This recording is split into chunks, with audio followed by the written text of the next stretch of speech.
You don't want Pudge standing AFK in that safe lane. The problem is, though, from a drafting perspective, they don't have anyone who can take over that farm and be really useful with it. First blood likely to go into Funnick. They've used a brew split, and EG will claim it. They even TP'd in their Lion, but he was cyclone up into the air. Couldn't get much done while the Wisp and Gyro look to make a rotation. They know the brew split's down. Ideally, you'd like to be able to punish this a bit. And that Pudge, as you mentioned, you don't just want to leave him bottom. Dendi hits level 6. He's got his magic stick complete. Generally, we see him go for an urn as his first big item. And from there, you expect him to start roaming. And he is smoked indeed. Rocket's going to come through. He could walk down into the river and go for that hook. But Arteezy just jumped so far back. And Dendi now still waiting. When you run this Pudge, it's very important to keep your vision out so that he knows where the hook opportunities lie. He's in the middle of the river. There's going to be a hawk for the Beastmaster that gets insta-gibbed by a universe. Nuka now, he's just down in the river. He goes for the hook, though. He found Arteezy, manages to get off the roar, the follow-up axe to secure that kill. Got him, but do they get more after this? The brew split onto VANSKOR. Relocate out is ready. FNG retreating with the rest of his team. Dendi walks in. He wants to take the bullet here, so the rest of the squad emerges intact. And in fact, they get another hook. They reel in PPD. Mech is there. Zai just melts to the call down, and Na'Vi, they use this Pudge to take out 4. What a fantastic fight from them from start to finish. A hook to start, a roar and an axis from the high ground to follow, then the 2-hero Lion Impale, followed up by a Pudge hook, and the call down from Avos makes a black hole pointless. You can't ask for a better fight, Sint. Yeah, that's... I think even if this Ember gets incredibly farmed, like, Arteezy can easily be dealt with later on this game, and therefore EG have to fight as a team. But when they're busy doing that, Na'Vi are spreading the map, and that's where just the Wisp strategy overall starts to work out for them, Sin. They're hiding their line in the trees. They have a relocate ready to go. They may bring in the full squad. Arteezy is so close to getting hexed, impaled, and just finished. And he walks to the side shop. The impale's there. The trap is sprung. Hex, finger, no flame guard. Another pick off. And they look for more. Zai got caught. Calldown's waiting. Na'Vi pounce. And they bring down 2.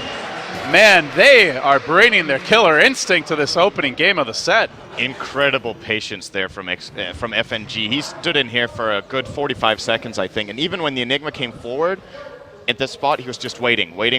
Enigma pulled out. Then they got Arteezy's move into the corner, just as they were hoping for. And this brings 2 kills as well as a tier 1 with it. That's a very big play right there. This Ember has 4.8k net worth, and Havost has 10.3. I can't stress enough not only how farmed Havost is, but how poor Arteezy is. Maybe they can farm up a Hex at some point. They need more time. And I think if there's a few carry players in the world that are extremely good in this position, like better than others, and I would put Havost as one of them, because he has a tendency to play over-aggressive, but that also means that when he has that insane lead, he is not afraid to use it. And a hook. Got him again. Zai gets zapped, and Zai gets got. Na'Vi with the pickup, but they look for more. They also roared Universe. Secondary kill incoming. He 4-staffs right into Havost's waiting arms. Make it a mega kill streak. Relocate was expended, but well worth it for that kill, and they're going to be in position to push through.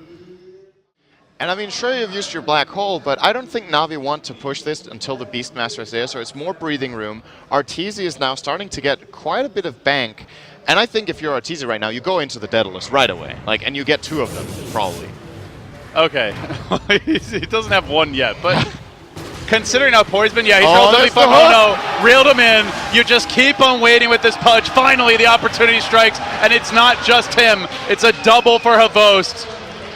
The little copter that could is now the big, bad Gyro.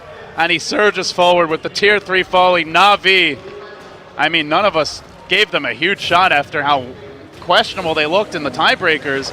They barely even made it into the winner's bracket to begin with, but they're a team that just seem to find their momentum at Starladder so often, and, well, perhaps that old magic returns. They'll bring down the mid lane of Rex.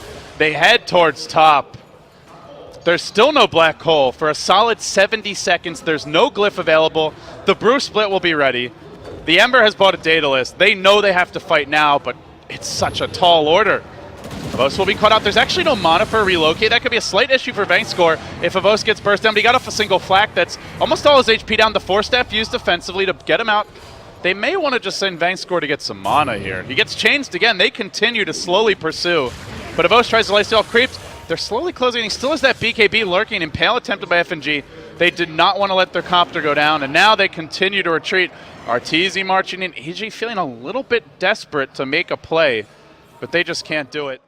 And he goes back into the pit. He only gets off a few auto attacks. That Spirit, that's something he can't kill. He's not good against Ghosts. And they will go in with the clap. Fear's had enough. He says, let's duel. And he will split. Havo still reserving the flat cannon, and EG yet to fully engage. They've thrown him up in the air. And then I think they're just like, well, what do we do now? We could black hole this, but Favos will BKB. They're trying to wait that BKB out. Not so fast, Arteezy. Come over here, says Dendi. With a roar, they get that kill from Funnick, and now they chase for more. Call down. Zai has the black hole, but that first slow hits, and now he's being punished by Havos. Finished off. Who's going to get the last hit? It's actually a monster kill streak for Havos. He's 8-0-3. He's yet to die this game. They just blew a brew split, and they got absolutely nothing. They also lost their Enigma. They're going to lose Arteezy again. I believe that's a dieback for him. It is. And PBD falls. GG. Na'Vi on their home court run the Havos gyrocopter, the Wisp, and more importantly, the Dendi Pudge, and they make it work. Confidence levels have to be at an all-time high.